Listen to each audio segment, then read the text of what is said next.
Bismillahirrahmanirrahim. Going to start with endocrinology's past paper. Classify and enumerate insulin preparation. Insulin preparation rapidly acting होती है, short acting होती है, intermediate होती है, long होती है. Rapidly acting के अंदर इंसुलिन का निमोनिक है lag, lispro, aspart, glulisine. Short acting के अंदर रेगुलर इंसुलिन जो कि क्रिस्टलाइन जिंक सोल्यूशन होती है. इंटरमीडिएट एक्शन वाली के अंदर न्यूट्रल प्रोटामीन हैग्ड्रॉन इंसुलिन होती है. स्लो एक्टिंग के अंदर ग्लार्जीन, प्रोटामीन और अल्ट्रालेंटे है. डायबिटीज मिलाइटिस के लिए ड्रग्स बतानी है. नंबर 1 इंसुलिन है जो कि पैरेंटल फॉर्मेशन के अंदर होती है. रैपिड एक्टिंग के अंदर इंसुलिन, लिस्प्रो, एस्पार्ट, ग्लूलिसीन होती हैं. शॉर्ट के अंदर रेगुलर, इंटरमीडिएट के अंदर एनपीएच और स्लो एक्टिंग के अंदर ग्लार्जीन, प्रोटामीन और अल्ट्रालेंटे. नॉन इंसुलिन एंटी डायबिटिक्स के अंदर इंसुलिन स्क्लेटागॉग होते हैं जो कि इंसुलिन की सिक्रीशन को बढ़ाते हैं. ग्लिपिजाइड, बाइगोनाइड होते हैं जो कि metformin like alpha glucosidase inhibitor जो कि ग्लूकोसाइडेज को इनहिबिट करते हैं जिससे ग्लूकोज की एब्जॉर्प्शन नहीं होती. जीआईडी से एक्राबोज, थाइजोलिडीन डायोन्स होते हैं जो कि पीपीएआर एंजाइम होता है उसको इनहिबिट करते हैं. पायोग्लिटाजोन, अमाइलिन एनालॉग्स होते हैं जो कि अमाइलिन को करते हैं. प्राइमलिन इनक्रेटिन मॉड्यूलेटर होते हैं जो कि जीएलपी-1, एक्सेनाटाइड और डीपीपी-4, सीटाग्लिप्टिन. 45 ईयर ओल्ड लेडी है जो कि लास्ट 6 मंथ से जो है ले रही है ग्लूकोकॉर्टिकॉइड ले रही है. ग्लूकोकॉर्टिकॉइड के एडवर्स इफेक्ट्स बताने हैं. ग्लूकोकॉर्टिकॉइड के एडवर्स इफेक्ट्स में एड्रीनल सप्रेशन आता है. ग्रोथ इनहिबिशन हो जाएगी, स्केलेटल मसल की ग्रोथ, स्केलेटल ग्रोथ इनहिबिट होती है चिल्ड्रंस के अंदर. मसल वेस्टिंग, ऑस्टियोपोरोसिस होती है, सॉल्ट रिटेंशन होती है, ग्लूकोज इंटॉलरेंस या हाइपरग्लाइसीमिया वगैरह होता है. जीआईटी के अंदर एसिड की स्क्रीशन और पेप्सिन की रिलीज इंक्रीज होती है. वुंड हीलिंग कम होती है. मेंटल डिस्फंक्शन, साइकोसिस वगैरह और ग्लोकोमा. क्या होता है adrenal suppression, growth inhibition, muscle wasting, osteoporosis, salt retention, glucose intolerance, behavioural changes आते हैं, वुंड हीलिंग कम हो जाती है, मेंटल डिस्फंक्शन और ग्लोकोमा या cataract. Name 5 glucocorticoid which belongs to intermediate और लॉन्ग एक्टिंग ग्रुप. इंटरमीडिएट के लिए ट्राइएमिसिनोलोन, पैरामेथासोन, फ्लूप्रेडनिसिलोन और लॉन्ग एक्टिंग में बीटामेथासोन, डेक्सामेथासोन. इंटरमीडिएट में ट्राइएमिसिनोलोन, पैरामेथासोन, फ्लूप्रेडनिसिलोन. लॉन्ग में betamethasone, dexamethasone. Classification of corticosteroid. Corticosteroid के अंदर ग्लूकोकॉर्टिकॉइड एगोनिस्ट होते हैं, प्रेडनिसोन, बेक्लोमेथासोन, बीटामेथासोन, डेक्सामेथासोन, प्रेडनिसिलोन और हाइड्रोकॉर्टिसोन. एंटागनिस्ट होते हैं जिसके अंदर रिसेप्टर एंटागनिस्ट होते हैं, मेफिप्रिस्टोन और मिनरलोकॉर्टिकॉइड के एंटागनिस्ट होते हैं, स्पाइरोनोलैक्टोन, एपिलिडोनोन. सिंथेसिस इनहिबिटर होता है कीटोकोनाजोल. मिनरलोकॉर्टिकॉइड के एगोनिस्ट के अंदर एल्डोस्टेरॉन, डिऑक्सीकॉर्टिसोन और फ्लूड्रोकॉर्टिसोन्स. नेक्स्ट है इनुमरेट सम सल्फोनाइलयूरियाज. सल्फोनाइलयूरियाज के अंदर फर्स्ट जनरेशन है, सेकंड जनरेशन है और third generation. First generation older है, chlorpropamide, acetohexamide, tolbutamide, tolazamide. Next generation के अंदर ग्लिपिजाइड, ग्लिब्यूराइड और थर्ड जनरेशन के अंदर glimepiride. Write briefly hypoglycemic action of sulfonylurea. Sulfonylurea की ड्रग्स ये हो गए. मैकेनिज्म ऑफ एक्शन क्या है, ग्लूकोज जो है एक्ट करती है इंसुलिनोजन जिसकी वजह से इंट्रासेलुलर एटीपी इंक्रीज होती है. पोटेशियम चैनल्स जो है वो ब्लॉक होते हैं, क्लोज होते हैं और मेम्ब्रेन डीपोलराइजेशन की वजह से कैल्शियम चैनल ओपन होते हैं, कैल्शियम इन्फ्लक्स होता है, इंसुलिन रिलीज होती है. यही सेम एक्शन के अंदर के जो पोटेशियम ब्लॉक हो रहा था नेचुरली उसको आर्टिफिशियली ब्लॉक करता है सल्फोनाइलयूरियाज लाइक ग्लिप्यूराइड, ग्लिमिपिजाइड और ये लोग, जिसकी वजह से डीपोलराइजेशन होती है, कैल्शियम इन होती है, इंसुलिन रिलीज होती है, इंसुलिन रिलीज होती है, ग्लूकागॉन का रिलीज कम होता है और इंसुलिन रिसेप्टर की सेंसिटिविटी इंक्रीज होती है. एडवर्स इफेक्ट्स सल्फोनाइलयूरियाज के हैव बीन हाइपोग्लाइसीमिया हो सकता है क्योंकि ग्लूकोज अगर ज़्यादा इंसुलिन जो है वो ग्लूकोज को प्रोटेक्ट करती है ना, ग्लूकोज ज़्यादा कम हो जाएगी तो हाइपोग्लाइसीमिया होगा. एलर्जिक रिएक्शंस हो सकते हैं, वॉमिटिंग हो सकती है, वेट गेन हो सकता है, इनअप्रोप्रिएट एडी एक्सक्रीशन और nausea. 35 year old married lady without any child, and ovulation है उसको उनकी कंडीशन के अंदर, प्रेग्नेंट होना चाहती है, which may be useful drug and how will it act. What is the rational for the use of clomiphene in infertility. Clomiphene जो है वो फर्टिलिटी पिल के अंदर यूज होती है. इसका मैकेनिज्म ऑफ एक्शन ये है कि फीडबैक इनहिबिशन को खत्म करती है जिसकी वजह से एफएसएच और एलएच जो है वो ज़्यादा रिलीज होंगे, ओवुलेशन होगी, प्रेगनेंसी होगी. इसका यूज फर्टिलिटी ड्रग में. एडवर्स इफेक्ट्स अगर अब फर्टिलिटी ड्रग है तो मल्टीपल बर्स्ट हो सकती हैं, हेडेक, नोजिया, विजुअल डिस्टर्बेंस हो सकती है, ओवेरियन इनलार्जमेंट हो सकती है इसकी वजह से क्योंकि एफएसएच एलएच ज़्यादा आ रहे हैं, और वेजोमोटर फ्लशेज हो सकते हैं. मैकेनिज्म ऑफ एक्शन ऑफ थायोमाइड्स जो हैं वो पेरोक्सीडेज को इनहिबिट करते हैं जिसकी वजह से ऑर्गेनिफिकेशन नहीं होती. कहाँ पे, थायरॉक्सिन के एंजाइम बनने के फॉर्मेशन में, जिसमें मोनोआइडोथायरोनिन और डाइआइडोथायरोनिन कपल करना होता है, T3 और T4 बनना होता है, वो कपलिंग खत्म होती है तो कन्वर्जन ऑफ T3 और T4 जो है वो खत्म हो जाती है. ये पेरोक्सीडेज का काम है और थायोमाइड्स जो हैं वो पेरोक्सीडेज को इनहिबिट कर रहे हैं. Adverse effects thioamides, GI disturbance, nausea, agranulocytosis, hepatitis और hypothyroidism. Classified drug for hyperthyroidism, hyperthyroidism या थायरोटॉक्सिकोसिस के लिए कौन सी ड्रग्स हैं? नंबर 1 तो थायोमाइड्स, जो हमने अभी इसका मैकेनिज्म ऑफ एक्शन पढ़ा, जिसके अंदर प्रोपाइल थायोरेसिल और मेथिमाजोल है, आयोडाइड सॉल्ट्स, ल्यूगोल सॉल्यूशन या पोटेशियम आयोडाइड। इसके अलावा बीटा ब्लॉकर्स प्रोपेनोलॉल हो सकते हैं और radioactive iodine. Beta blocker propranolol, iodine solution, Lugol solution और पोटेशियम आयोडाइड। थायोमाइड्स में प्रोपाइल थायोरेसिल और methimazole. Drug for hypothyroidism, hypothyroidism के अंदर हमने वो ड्रग्स देनी है जो कि थायरॉक्सिन के लेवल को बढ़ाएंगे। इसमें लीवोथायरॉक्सिन है और लियोथायरोनिन है। थाइजोलिडीन डायोन यानी कि रोसिग्लूटाजोन और पाइरोग्लूटाजोन का डायबिटीज के अंदर क्या रोल है? ये जो है जीन एक्सप्रेशन को रेगुलेट करते हैं by regulating enzyme PPR, peroxisomal proliferation activated receptor, कुछ इस तरह करके नाम है। ये टारगेट करेंगे सेल को, सेल की जो है वो इंसुलिन सेंसिटिविटी इंक्रीज कर जाएगी, ग्लूकोज एंटर करेगी, सेल में ग्लूकोनियोजेनेसिस होगी। Mechanism of action of T3 और T4, T3 T4 जो है वो थायराइड पर oxidase reaction, what is this? Mechanism of action, mode of action, thyroid पर ऑक्सीडेज रिएक्शन की वजह से और आयोडीन ऑर्गेनिफिकेशन वगैरह होगी और एंड पे पेरिफेरल कन्वर्जन होगी T4 की T3 में, और जो थायरॉक्सिन हार्मोन के इफेक्ट्स हैं वो आएंगे। ये आंसर मुझे गलत सा लग रहा है। Therapeutic use of prostaglandin, prostaglandin जो है वो एज यूज होते हैं एनसेड इंड्यूस, जो एनसेड इंड्यूस अल्सर की प्रोफाइलैक्सिस के लिए, और उसके अलावा हमारे पास ये पेटेंट डक्टस आर्टरियोसिस की क्लोजर के लिए होते हैं। डक्टस आर्टरियोसिस अगर ओपन रह गई है। उसके अलावा मेल इंपोर्टेंस या इरेक्टाइल डिसफंक्शन के अंदर यूज हो सकता है प्रोस्टाग्लैंडिन। पेरिफेरल एथेरोस्क्लेरोसिस के अंदर, पल्मोनरी हाइपरटेंशन और डायलिसिस के केस के अंदर एपोप्रोस्टॉल, और रिनार्ड फिनोमेना या इस्कीमिया के अंदर फॉर द वेजोडाइलेशन, और सर्वाइकल राइपनिंग के अंदर डीनोप्रोस्टॉन, और एबॉर्टिफिकेशन के लिए डीनोप्रोस्टॉन, ग्लोकोमा के लिए लेनाटोप्रोस्ट, और इनिशिएट लेबर के लिए डीनोप्रोस्टॉन। लेबर इनिशिएट करने के लिए, सर्वाइकल राइपनिंग के लिए, एबॉर्टिफिकेशन के लिए, ग्लोकोमा के लिए, रिनार्ड फिनोमेना के लिए, पल्मोनरी हाइपरटेंशन, पेरिफेरल एथेरोस्क्लेरोसिस के लिए, मेल इंपोर्टेंस के लिए alprostadil, maintenance of PDA, maintain patency of ductus arteriosus in newborn, जिनके अंदर साइनोटिक हार्ट डिजीज होती हैं, उनके अंदर डक्टस आर्टरियोसिस को ओपन रखने में हेल्प करता है एल्प्रोस्टाडिल, और एनसेड इंड्यूस अल्सर को प्रोफिलैक्सिस के लिए यूज होता है misoprostol. Next question is a 30-year-old male is suffering from type 1 diabetes mellitus. Why he should not be treated with oral antidiabetic?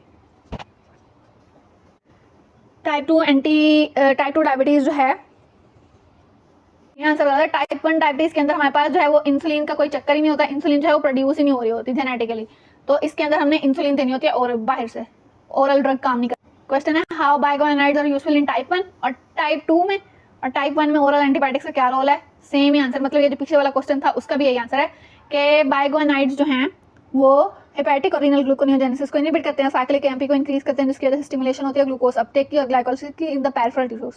Glucose की एब्जॉर्प्शन भी जीआईटी से कम हो जाती है। बाइगोनाइड्स की मल्टीपल फंक्शन है, मेटफॉर्मिन है इसकी एग्जांपल। एक तो रीनल और हेपेटिक ग्लूकोनियोजेनेसिस खत्म होगी, ग्लूकोज इस तरह से कम होगी। दूसरा ग्लूकोज पेरिफेरीज के अंदर अपटेक करा के वहाँ पे ग्लाइकोलाइसिस करा दी, इस तरह से कम होगी। तीसरा ग्लूकोज की एब्जॉर्प्शन कम कर दी। चौथा ये प्लाज्मा का ग्लूकागॉन लेवल कम कर दिया, जिसकी वजह से ग्लूकोज ज्यादा हो रही थी। छठा ये कि इसने टिश्यू की इंसुलिन सेंसिटिविटी बढ़ा दी है। सारी मेटफॉर्मिन की कहानी है। इफेक्ट्स क्या होते हैं? Decrease glucose output in blood. Post prandial और फास्टिंग के अंदर हमारे पास इंसुलिन का लेवल जो है वो नॉर्मल रहेगा, और इस तरह से हमारे पास ओरल हाइपोग्लाइसेमिक एजेंट जो है वो टाइप 1 के अंदर हेल्प कर सकते हैं, टाइप 2 के अंदर इनका रोल है। और टाइप 2 के अंदर वो लोग जो इंसुलिन ले रहे हैं उनके ओरल ड्रग कैसे इफेक्टिव होंगे, या टाइप 1 के अंदर जो है वो कैसे इफेक्टिव होगी, ओरल ड्रग्स क्या काम करेंगी, वो इंसुलिन की सेंसिटिविटी को बढ़ाएंगे। ये वाला जो क्वेश्चन है ये टेस्ट में भी आया हुआ है। Calling two biguanide, which one of them is disconnected and why? दो बाइगोनाइड बताने हैं और कौन सा इनमें से डिस्कनेक्टेड है? Metformin, phenformin, ब्यूफॉर्मिन। फेनफॉर्मिन जो है वो डिसकंटिन्यूड है यूएसए में, क्योंकि इसका लैक्टिक एसिडोसिस के साथ एसोसिएशन था, although there was no documentation, और लेकिन इससे जो है एनी लॉन्ग टर्म बेनिफिट के अंदर कोई डॉक्यूमेंटेशन अभी तक नहीं हुई। थेराप्यूटिक यूज ग्लूकोकॉर्टिकॉइड के क्या हैं?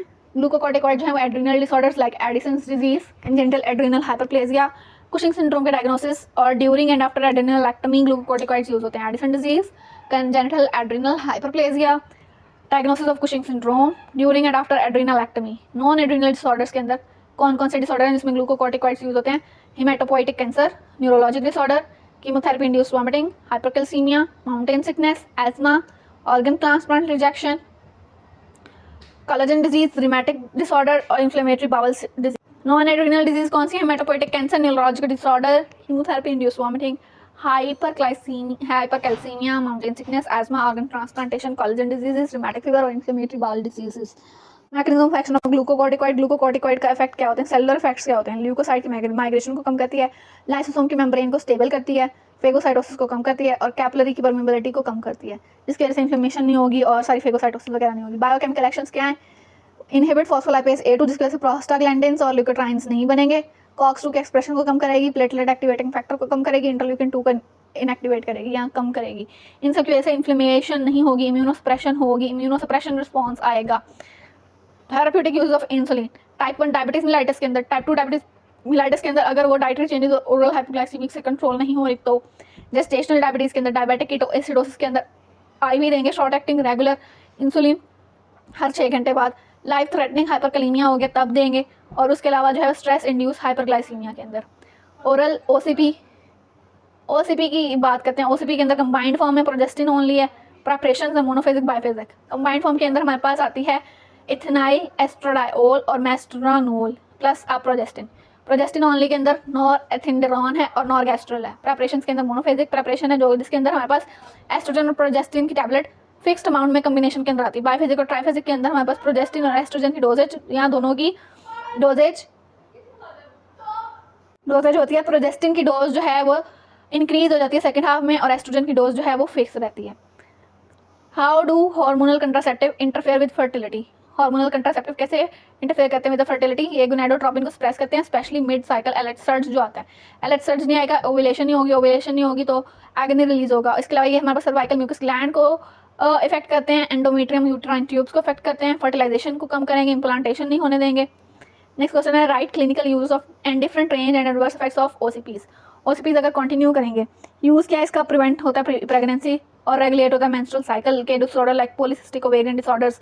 बर्थ कंट्रोल पिल्स जो हैं वो एक्ने के लिए भी यूज़ होती हैं और मॉर्निंग सिकनेस वगैरह के लिए भी यूज़ होती हैं। इमरजेंसी कंट्रासेप्शन, मॉर्निंग आफ्टर में पिल फॉर इमरजेंसी कंट्रासेप्शन के तौर पर यूज़ होती हैं। एडवर्स इफेक्ट्स क्या हैं, एस्ट्रोजन की वजह से hypertension, nausea, headache, bloating, mastalgia हो सकता है।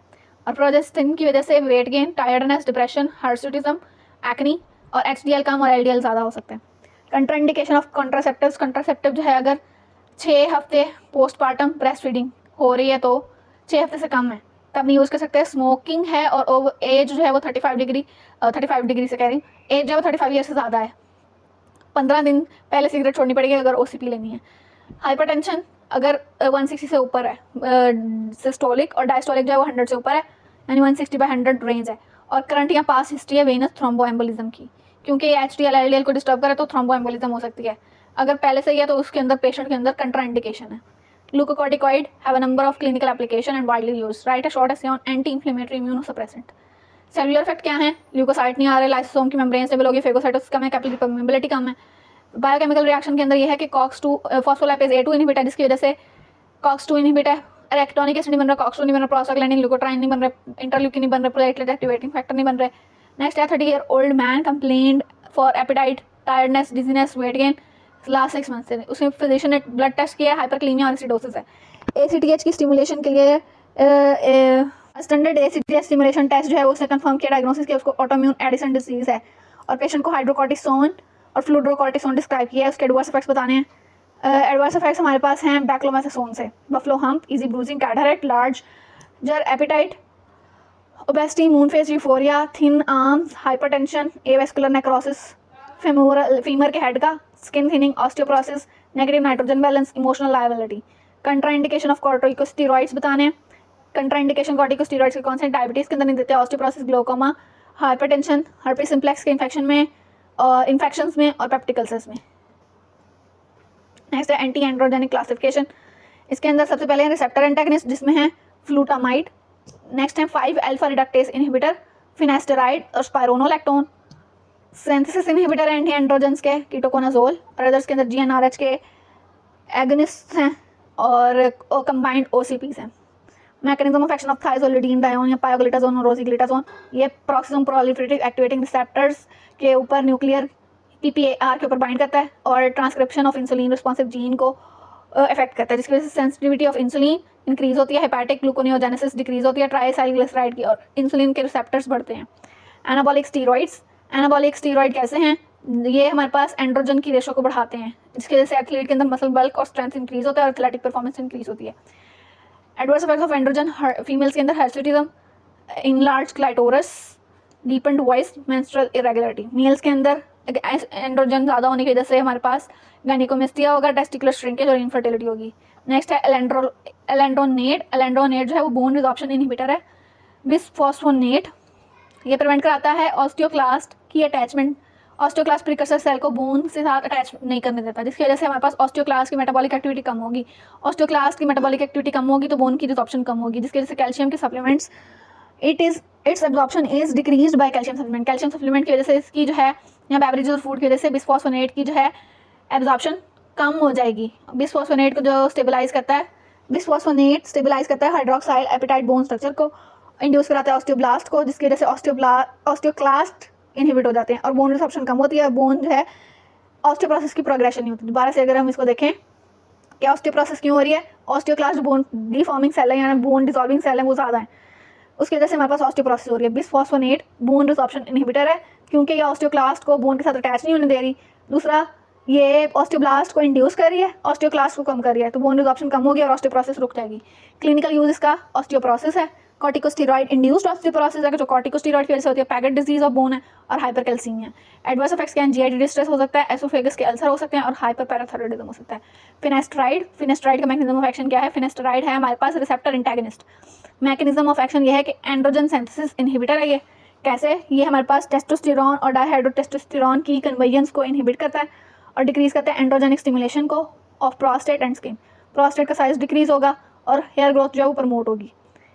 ये हमारे पास क्या करता है कि 5 अल्फा रिडक्टेज को इनहिबिट करता है, जिससे टेस्टोस्टेरॉन से डायहाइड्रोटेस्टोस्टेरॉन बनना होता है। हैंस इनहिबिट हेयर लॉस और प्रोस्टेट ग्रोथ। हेयर लॉस भी कम होता है यानी हेयर ग्रो करेंगे और प्रोस्टेट की ग्रोथ कम होगी।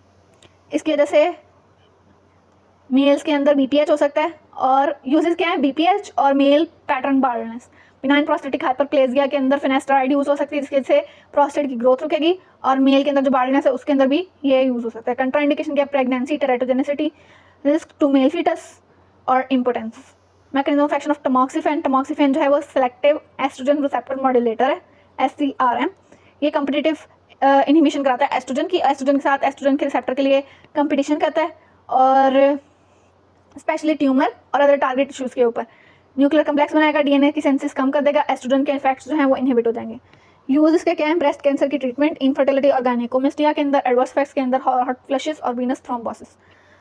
Right role of beta blocker in hyperparathyroidism. Beta blocker जो है वो हमारे पास हाइपरपैराथायरॉइडिज्म के सिम्टम्स को एमेलियोरेट करते हैं by increasing beta adrenergic tone, जिसके अंदर palpitation, tachycardia, tremors, anxiety, heat intolerance होती है। बीटा ब्लॉकर जो है बीटा की वजह से ये इफेक्ट आ रहे हैं सारे, तो बीटा ब्लॉकर देके ये सारे इफेक्ट्स जो हैं वो डिक्रीज हो जाएंगे। इसके अलावा एज सुन एज जैसे हाइपरपैराथायरॉइडिज्म का वो बन जाएगा तो तब तक जो है हम लोग बीटा ब्लॉकर कंटिन्यू रखेंगे और उसके बाद जो है वो हाइपरथायरॉइडिज्म की ट्रीटमेंट, डिफरेंट इंसुलिन प्रेप्स और उनका mechanism of duration of action और drugs other than insulin used in insulin dependent diabetes mellitus. Number 1 हमारे पास आ गया इंसुलिन। इंसुलिन में रैपिड है, शॉर्ट है, इंटरमीडिएट है, लॉन्ग है। शॉर्ट के अंदर लिस्प्रो, एस्पार्ट, ग्लूलिसिन है। रेगुलर रैपिड एक्टिंग के अंदर लैग है, LAG लैग, और शॉर्ट एक्टिंग के अंदर रेगुलर इंसुलिन है जिसके अंदर क्रिस्टलाइन जिंक होता है। इंटरमीडिएट के अंदर न्यूट्रल प्रोटामीन हैगड्रॉन है और स्लो एक्टिंग के अंदर ग्लार्जिन प्रोटामीन है। बाइगोआनाइड्स होते हैं इसके अलावा, बाइगोआनाइड्स मेटफॉर्मिन्स वगैरह हैं। ये हेपेटिक रीनल ग्लूकोनेजेंसिस को कम करते हैं, ग्लूकोज की अपटेक बढ़ाते हैं, ग्लाइकोलिसिस को बढ़ाते हैं, पेरिफेरल टिश्यू में ग्लूकोज के एब्जॉर्प्शन को कम करते हैं, जीआईटी से प्लाज्मा ग्लूकागॉन के लेवल को रिड्यूस करते हैं, टिश्यू की सेंसिटिविटी इंक्रीज करते हैं इंसुलिन के लिए। इफेक्ट्स क्या हैं? Decrease glucose output in blood और बोथ पोस्ट प्रेंडियल और फास्टिंग के अंदर ग्लूकोज का आउटपुट कम हो जाएगा ब्लड में और इंसुलिन जो है उसकी एक्टिविटी नॉर्मल हो जाएगी। Relative increase in insulin activity already existing, they are euglycemic rather than insulin secretagogues. A 48-year-old having type 2 diabetes not responsive in insulin, which anti-diabetic is given and why? Type 2 diabetes है, insulin को response नहीं करी, कौन सी देंगे? इसको हम देंगे जो इंसुलिन सेंसिटिविटी को इंक्रीज करेंगे, लाइक मेटफॉर्मिन और थाइजोलिडीन डायोन। मेटफॉर्मिन इज बाइगोआनाइड एंड थाइजोलिडीन डायोन इज थाइजोलिडीन डायोन यानी पायोग्लूटाजोन, रोसिग्लूटाजोन। ये मैनेजमेंट ऑफ मैक्स एडिमा जो है वो हमारे पास को मैनेज करेंगे। नंबर 1 तो एबीसी मेंटेन करेंगे, आईवी बोलस देंगे थायरॉक्सिन का, लियो थायरॉक्सिन का, जिसके बाद हम ओरली फॉलोड नहीं करेंगे maintenance dose. 48 year old newly diagnosed है frequently post meal rise of blood glucose level. उसको विच रैपिडली एक्टिंग इंसुलिन हमने देनी है, insulin, lispro, aspart, glulisine. What structural modification, what are structural modification, क्या structural modification है, इनके अंदर एक दो अमीनो एसिड जो है वो चेंज होते हैं बीटा चेन के अंदर, जिसकी वजह से इनकी जो सॉलिबिलिटी है वो इंक्रीज हुई हुई होती है और ये रैपिड एक्टिंग हुए होते हैं। Give their advantages to human insulin, human insulin पे इनके एडवांटेज ये है कि रैपिडली एक्टिंग है, रैपिड अब्जॉर्ब होते हैं, पीक लेवल जल्दी आ जाता है, लेस हाइपोग्लाइसेमिक इफेक्ट आते हैं, इंसुलिन जो है वो सेल्फ एग्रीगेट कर जाती है रेगुलर वाली, इंसुलिन एस्पार्ट जो है वो लेस सेल्फ एग्रीगेट करती है देन रेगुलर, और आईवी दे सकते हैं और एक्सटर्नल इंसुलिन पंप के जरिए भी दे सकते हैं लिस्प्रो एस्पार्ट को। रैपिडली एक्टिंग इंसुलिन और उसके advantages over regular insulin. Rapidly acting के अंदर एग्जांपल क्या है, लिस्प्रो, एस्पार्ट, ग्लूलिसिन, और स्लो एक्टिंग के अंदर रेगुलर इंसुलिन जो नॉर्मल ह्यूमन इंसुलिन है। इसके अंदर मॉडिफिकेशन हुई है, इसके अंदर कोई मॉडिफिकेशन नहीं है। रूट इसका सबक्यूटेनियस इंजेक्शन है और इसका सबक्यूटेनियस IM IV कुछ भी दे सकते हैं। ड्यूरेशन 3 आर है इसका, और इसके ड्यूरेशन जो स्लो एक्टिंग का है इसका 6 आर है। एडवांटेजेस क्या है, रैपिडली एक्टिंग है, रैपिड एब्जॉर्प्शन है, पीक जल्दी आ जाती है, और हाइपोग्लाइसीमिक इफेक्ट कम है, और सेल्फ एग्रीगेशन नहीं करती, और IV भी दे सकते हैं एक्सटर्नल इंसुलिन पंप के जरिए। Structure characteristic of rapid acting insulin, structures में क्या है, लिस्प्रो जो है वो बीटा चेन के ऊपर पोजीशन 28 पे प्रोलीन होती है और लाइसिन होती है 29 पे, इन दोनों को रिवर्स किया हुआ होता है।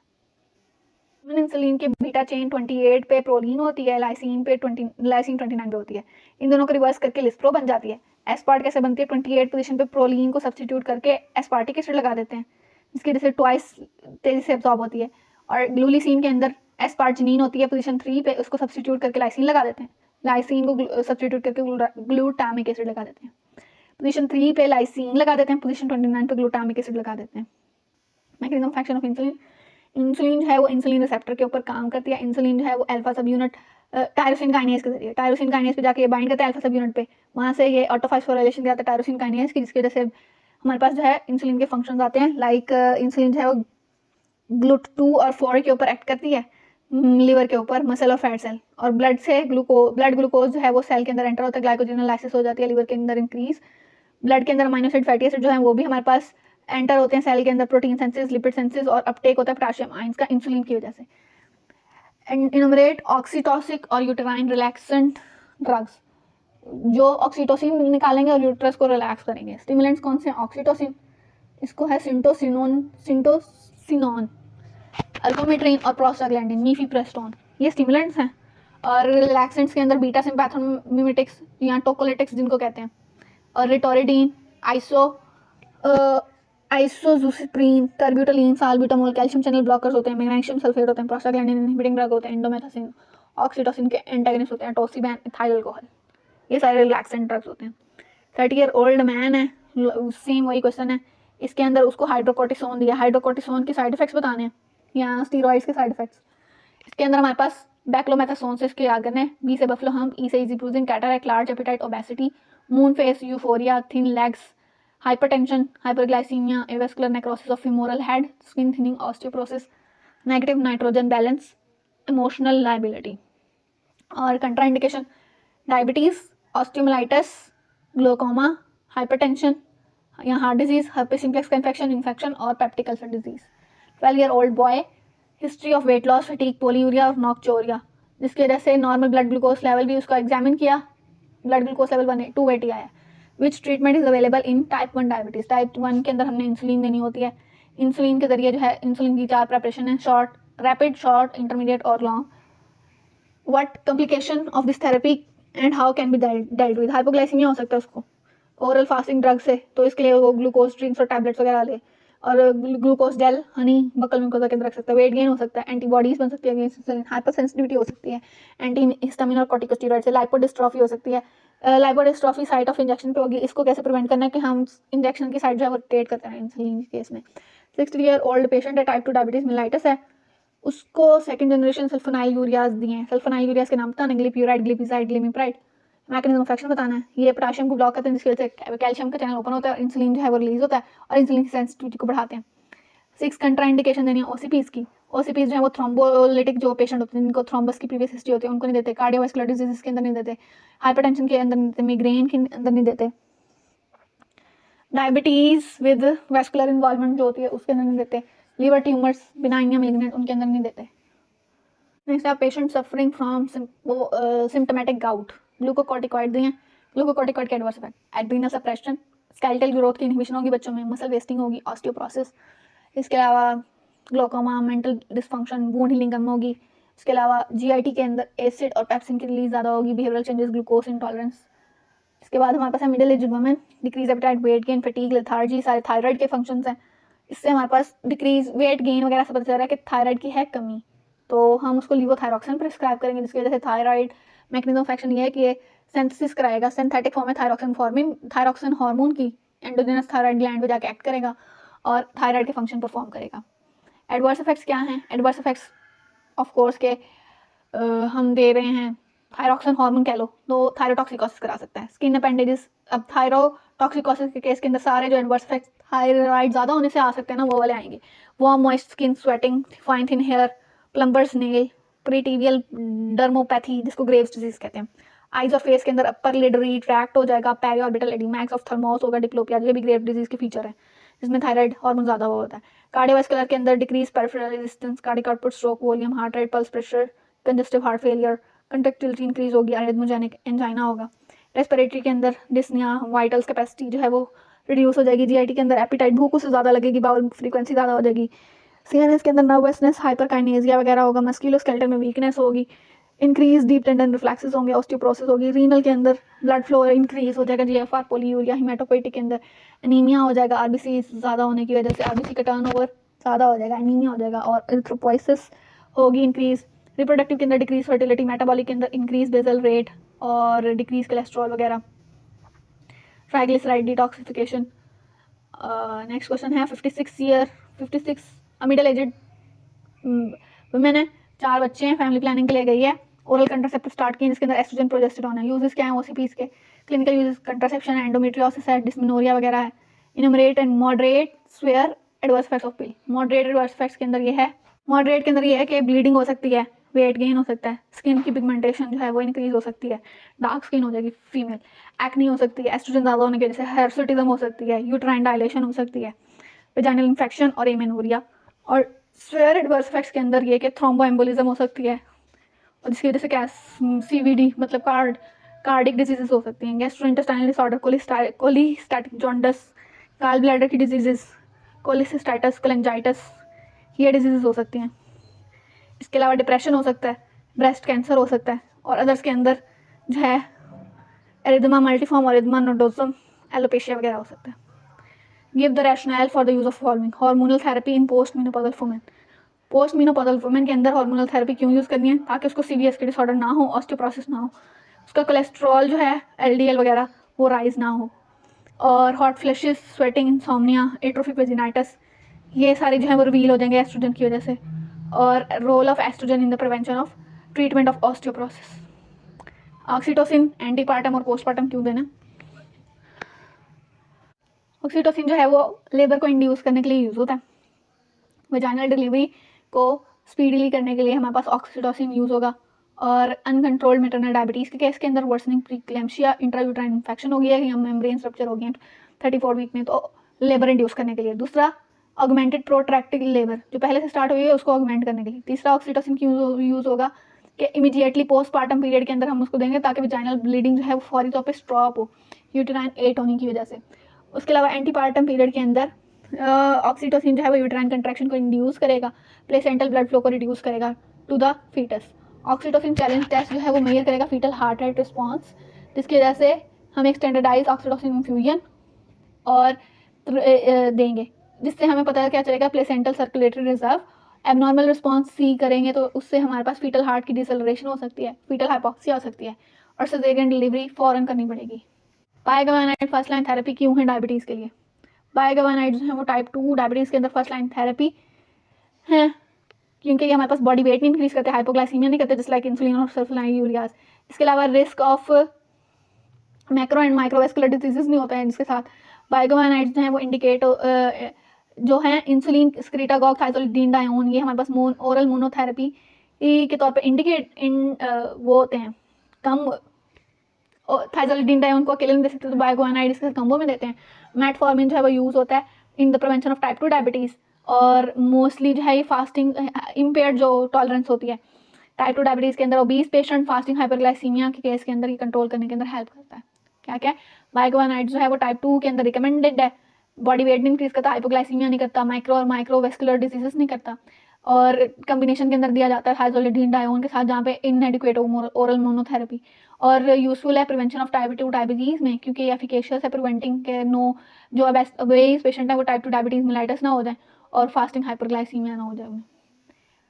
45-year-old women है, fatigue, weight gain, frequent urination, 300 milligram blood sugar level, fasting 180। अब हमने क्या करना है, name principal types and briefly discuss the characteristic of available insulin preparation, principal type and duration of action, 4 principal type of injectable, rapid, short, intermediate और long होती हैं। जो regular होती है उसके अंदर जिंक जो है वो सोल्यूशन होता है और उसको इंजेक्ट किया जाता है। न्यूट्रल प्रोटामीन, हैडॉग में प्रोटामीन डाली भी होती है। शॉर्ट एक्टिंग का ड्यूरेशन ऑफ एक्शन जो है वो 6 आवर्स और मोर होता है। ऑनसेट ऑफ एक्शन जो है वो 30 मिनट होता है after administration, frequently longer, frequently जो है ये सम पेशेंट जो हैं उनको रिस्क ऑफ हाइपोग्लाइसीमिया होता है शॉर्ट की वजह से। रैपिड एक्टिंग जो है वो हमारे पास 3 से 4 आवर के अंदर होता है, फास्टर होता है देन शॉर्ट एक्टिंग इंसुलिन, और ड्यूरिंग मील मतलब खाना खाते हुए भी साथ भी ले सकते हैं, पोस्ट पेरेंडियल ब्लड ग्लूकोज ताकि राइज ना हो। बेसल प्रेपरेशन होती हैं, ये बोलस प्रेपरेशन है जो खाने के साथ दी जाती है। बेसल प्रेपरेशन वो जो पूरे दिन में कभी भी ले सकते हैं किसी एक टाइम फिक्स करके। ड्यूरेशन न्यूट्रल प्रोटामीन हैडॉक जो इंटरमीडिएट वाली है उसकी 12 आवर, टेकन ट्वाइस, 2 दफा होती है दिन में, और ये टर्बिड सोल्यूशन होता है, रीसस्पेंडेड बॉटल या पेन के अंदर होता है, और इससे हाइपोग्लाइसीमिया का चांस जो है वो पेशेंट का लॉन्ग एक्टिंग से ज़्यादा होता है, हाइपोग्लाइसीमिया का चांस ज़्यादा होता है। और लॉन्ग एक्टिंग जो है वो 24 आवर के लिए होती है, टेकन वंस डेली और स्लोली एब्जॉर्ब होती है। इसके अंदर ग्लार्जीन है। What is most common complication insulin की वजह से? इंसुलिन की वजह से मोस्ट कॉमन कॉम्प्लिकेशन क्या है? हाइपोग्लाइसीमिया होता है। हाइपोग्लाइसीमिया की वजह से ना अब इसका हल क्या है कि एक या तो आइडेंटिफिकेशन नेकलेस, ब्रेसलेट या कार्ड वगैरह हो किसी जो भी आदमी डायबिटिक है उसके पर्स या वॉलेट के अंदर। उसके अलावा ट्रीटमेंट ऑफ हाइपोग्लाइसीमिया क्या है कि फ़ौरन कोई सिंपल शुगर दें, ग्लूकोज सोल्यूशन दें, ग्लूकोज जेल या हनी ये दे सकते हैं। इसके अलावा हाइपोग्लाइसीमिया अगर स्वेयर है तो 50% glucose solution bye IV infusion देना पड़ेगा।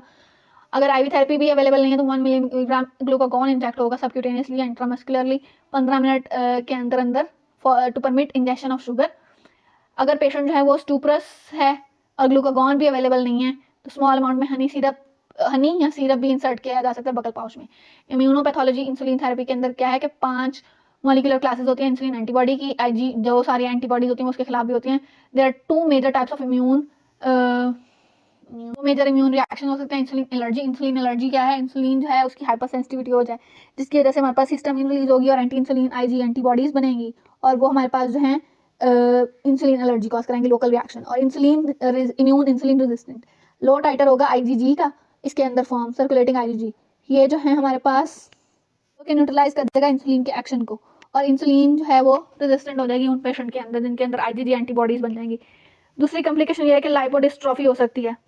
तीसरी है ये, पहली है हाइपोग्लाइसीमिया, दूसरी है इम्यूनोपैथोलॉजी हो सकती है, तीसरी है हमारे पास लाइपोडिस्ट्रोफी। लाइपोडिस्ट्रोफी साइट ऑफ इंजेक्शन पे होगी क्योंकि बार बार जब एक ही जगह पे फैटी टिश्यू के अंदर इंजेक्शन डालेंगे तो वहाँ पे जो है वो लिपिड डिस्ट्रोफी होगी। इसका हल ये है कि हम जो है वो रोटेट करके उसकी जगह जो है वो चेंज करके लगाते रहें। इसके अलावा इंक्रीज रिस्क ऑफ कैंसर है। कैंसर जो है वो increase risk of cancer insulin resistant and hyperinsulinaemia has been reported in pre diabetic and type 2 diabetes patient जो कि ट्रीटमेंट ले रहे थे विद इंसुलिन सल्फोनाइलूरियाज, उनके अंदर कैंसर का रिस्क भी है।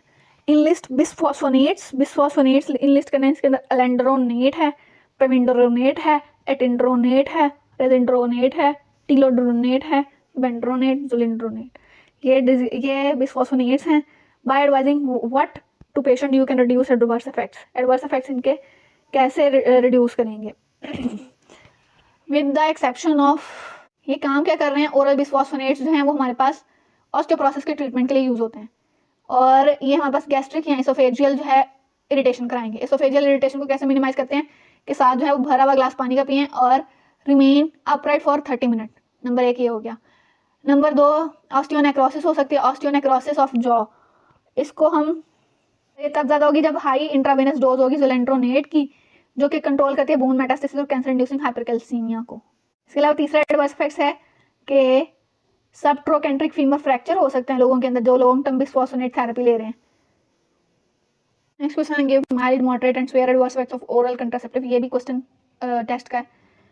माइल्ड एडवर्स इफेक्ट में नोजिया, मेस्टेल्जिया, सीरम के अंदर प्रोटीन चेंजेस हो सकते हैं, एंडोक्राइन फंक्शन चेंज हो सकते हैं, इसके अलावा हेडेक हो सकती है, विथड्रॉल ब्लीडिंग हो सकती है। मॉडरेट के अंदर breakthrough bleeding, weight gain, skin pigmentation होगी, एक्ने, हर्सुटिज्म, यूट्रस डायलेट हो जाएगी, वेजाइनल इंफेक्शन, एमेनोरिया होगी। एडवर्स इफेक्ट्स स्वेयर के अंदर थ्रोम्बोएम्बोलिज्म की वजह से कार्डियोवास्कुलर डिजीज होंगी, GIT disorder like cholestatic jaundice वगैरह, क्योंकि कोलेस्ट्रॉल के लेवल जो है खराब होंगे, कोलेंजाइटिस, कोलिसिस्टाइटिस हो सकता है, डिप्रेशन, ब्रेस्ट कैंसर। इन सब के अलावा हमारे पास एरिथमा हो सकता है, erythema multiform erythema nodosum. 60-year-old obese lady है, डायबिटीज मेलाइटस है, डायबिटीज टाइप 2 के लिए ड्रग्स बतानी है, बाइगोनाइट थाइजोलिडिन, DP4 inhibitor, alpha glucosidase inhibitor, SGLT2 inhibitor. ये वाला लास्ट क्वेश्चन है जो अभी हमने डिस्कस किया है। ये वाला भी अभी डिस्कस हुआ है, माइल्ड, मॉडरेट और बिस्फॉस्फोनेट ऑस्टियोपोरोसिस। ये वाला क्वेश्चन भी डिस्कस हो चुका है।